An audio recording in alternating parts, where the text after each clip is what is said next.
Assalamualaikum warahmatullahi wabarakatuh. Alhamdulillahirrahmanirrahim. Wabillahi nasta'in wa ala Wassalamu ala asyrafil anbiya wal mursalin. Sayyidina Maulana Muhammad wa ala alihi wasallam. Alhamdulillah kita sudah selesai di bab ilmu badi dan setelah itu kita akan membahas ilmu ma'ani ya. Jadi ilmu ma'ani itu apa? Ilmu ma'ani itu untuk menjaga dari kesalahan berbicara. Di dalam baitnya Jawharul Maknun dikatakan bahwa wahafidun ta'diyatul ma'ani ana khotoin yu'rafu bil ma'ani. Jadi ilmu ma'ani, ilmu yang menjaga jangan sampai mutakalim itu salah di dalam menerangkan makna yang di luar makna yang dikendaki. Itu disebut ilmu ma'ani. Jadi untuk menjaga kesalahan berbicara. Hifdu an khotoil khotoil khotoit takallum gitu. Langsung kita ke pembahasan ini ya PDF-nya ya.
Bentar.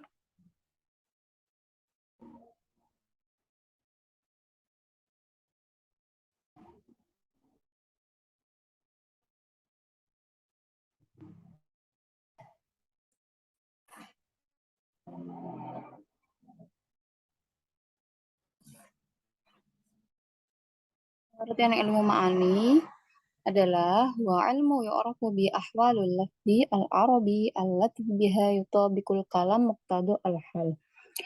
Jadi ilmu untuk mengetahui sebuah ahwal atau kondisi di dalam lafaz atau di dalam kalam Arab yang dimana dia sudah mencapai tahapan di kalam yang muqtadu al-hal, yang tahu sudah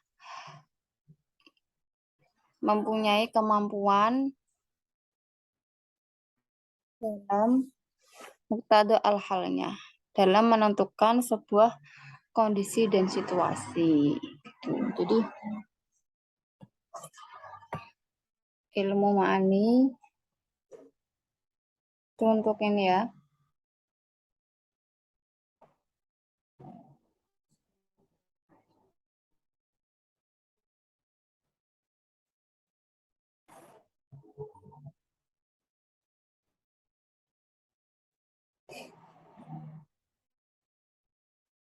Bentar.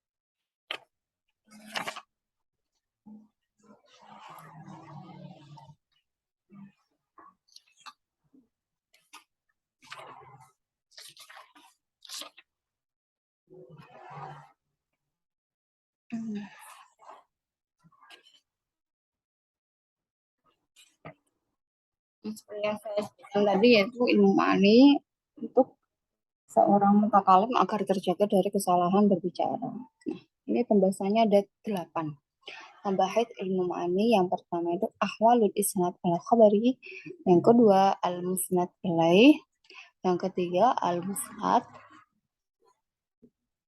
yang keempat muta'alliqatil fi'li, yang kelima al-qasar, yang keenam al-insya, yang ketujuh al-fasal, fasal wal wasal, yang kedelapan al-ijaz wal itnab wal musawah.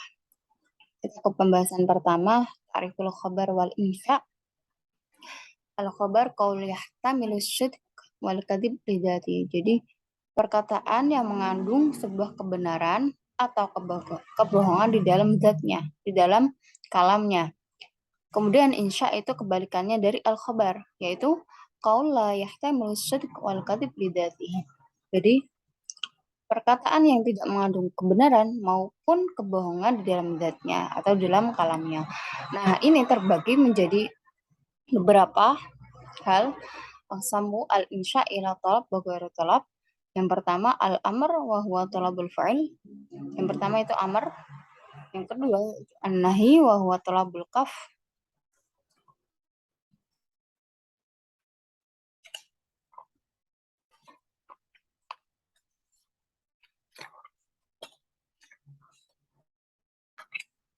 Ya.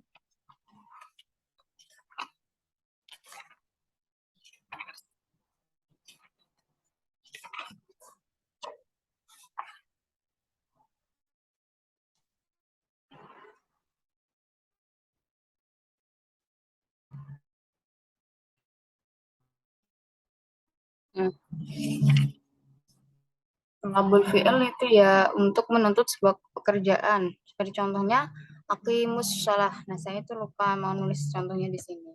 Nanti saya tambahin ya. Kemudian nahi itu wa huwa talabul kaf. Itu mencegah sebuah larangan. Seperti contoh la taqrabuz zina. Kemudian yang ketiga doa wa huwa talabul fa'il matadzallul, yaitu menuntut sebuah pekerjaan dengan disertai sebuah rasa rendah diri. Seperti contoh Rabbana gfir lana. Kemudian an-nida wa huwa talabul iqbal, yaitu untuk meminta yang dihadapi. Seperti contoh ya ghuyatal mustagisin itu. Kemudian atamani wa huwa talabul mahsub, yaitu untuk menuntut sebuah harapan sesuatu gitu yang dianggap itu baik gitu ya. Kemudian yang keenam al-istifham talabul hasil, yaitu untuk meminta sebuah keberhasilan gitu. Seperti contoh falaula nafara min kulli firqah. Kalau tamani itu ya pakai lafaz laita, pakai adawatnya tamani gitu. Kayak laita, asa gitu. Tamani. Kemudian kita ke isnad khabari. Ini kalau insya itu saya ringkaskan seperti itu aja karena pembahasan ilmu ma'ani itu terlalu banyak ya. Jadi saya ringkas aja yang perlu diketahui yang awal-awalnya.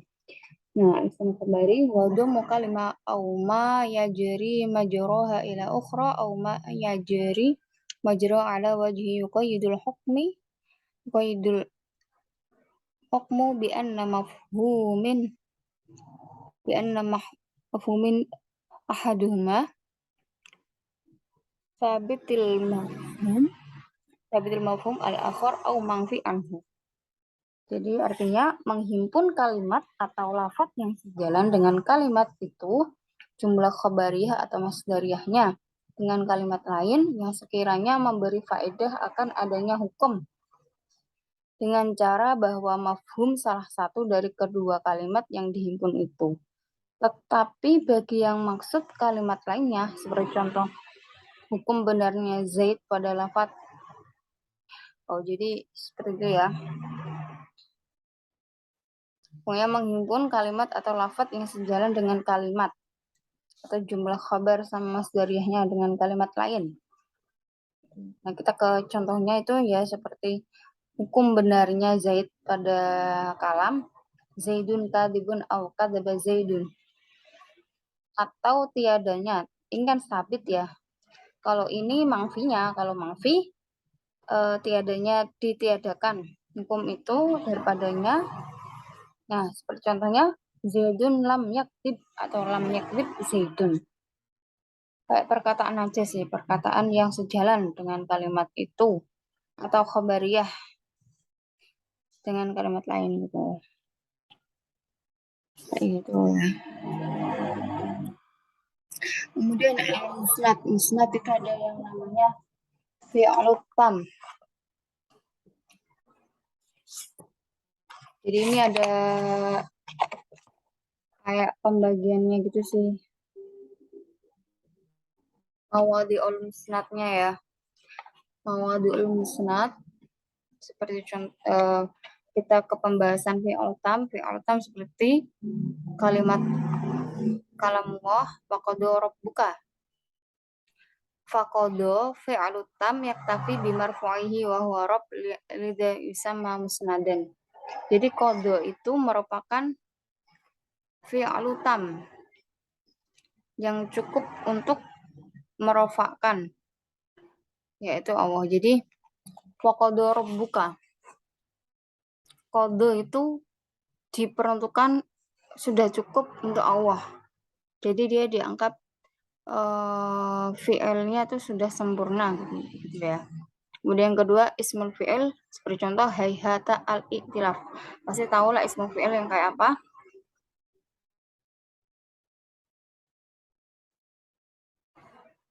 Bermakna ba'dal iktilaf fahuwa ismul fi'il.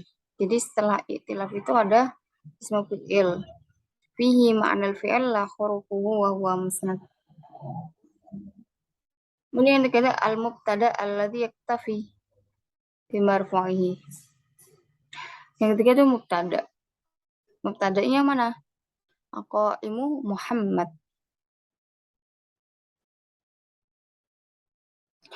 Yaitu mubtada alladzi yaktafi bimarfu'ihi 'anil khabar.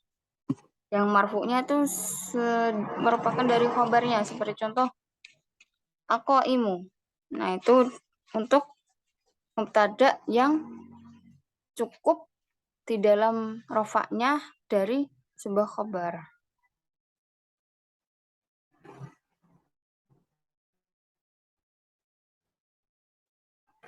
Kemudian khabar mubtada itu seperti contoh Muhammad akhuka.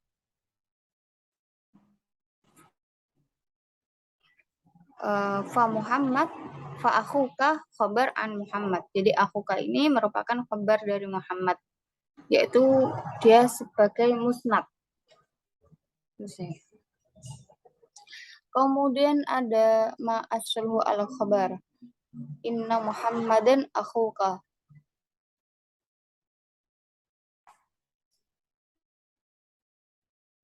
Sesungguhnya Muhammad itu saudaramu.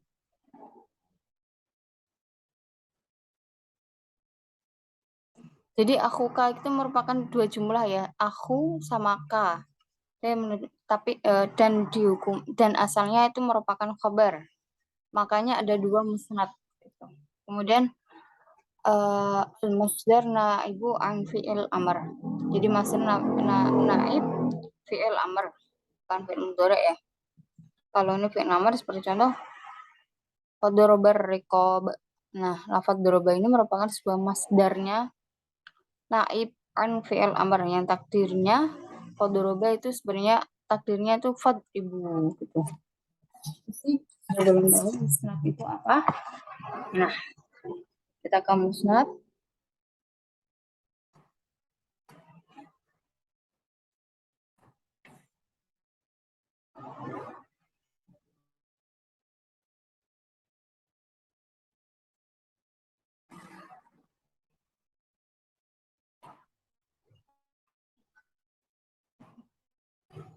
Bentar ya.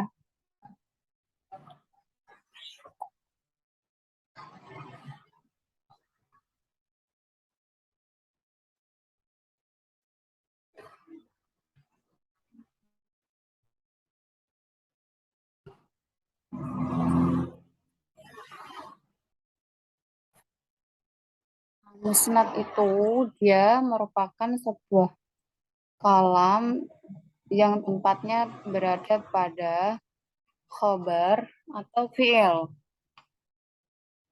Itu.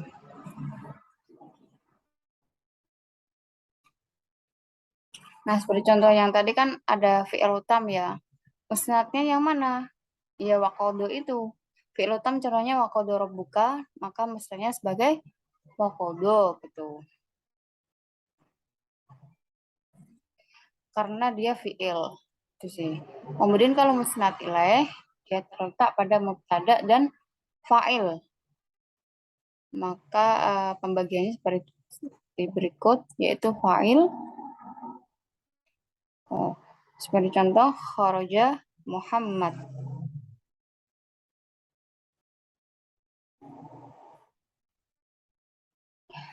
Mana fa'ilnya? Ya, fa'ilnya itu Muhammad yang menjadi musnad ilaih.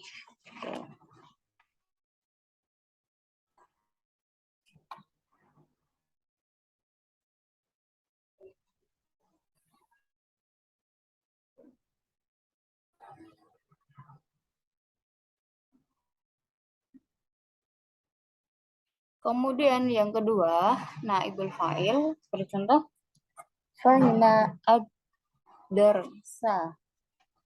Nah, mana yang menjadikan musnad ilaih? Musnad ilaih itu fa'il yaitu pada lafaz ad-darsa gitu. Kemudian yang keempat, ma'asluhu al-mubtada.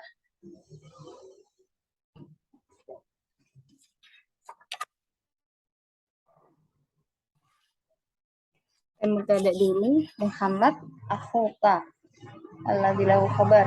Nah, Muhammad itu kan mubtada, akhuka itu sebagai khabar. Manakah yang musnad ilaih? Musnad ilaih itu Muhammad karena dia mubtada.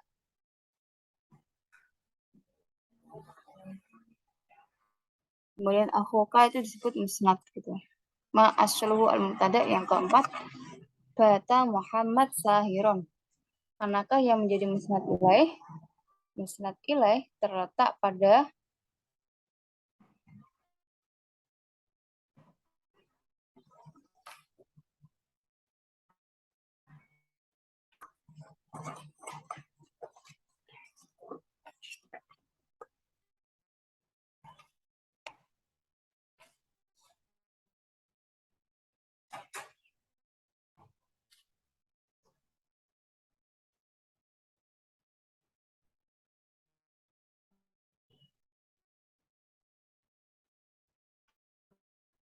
bata Muhammad itu kan uh,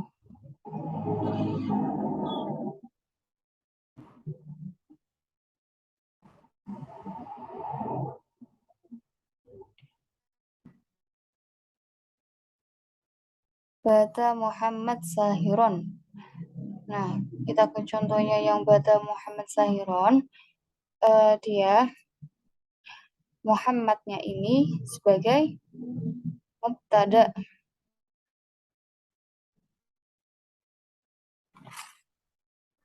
Maka dia disebut sebagai musnad ilaih gitu ya. Udah gitu aja. Insya Allah kita akan membahas lebih banyak besok karena saya juga lagi gak enak badan, makanya saya pembahasannya dikit ya. Allah kita akan kembali besok dengan pembahasan lebih banyak. Wabillahi taufiq wal hidayah. Wassalamualaikum warahmatullahi wabarakatuh.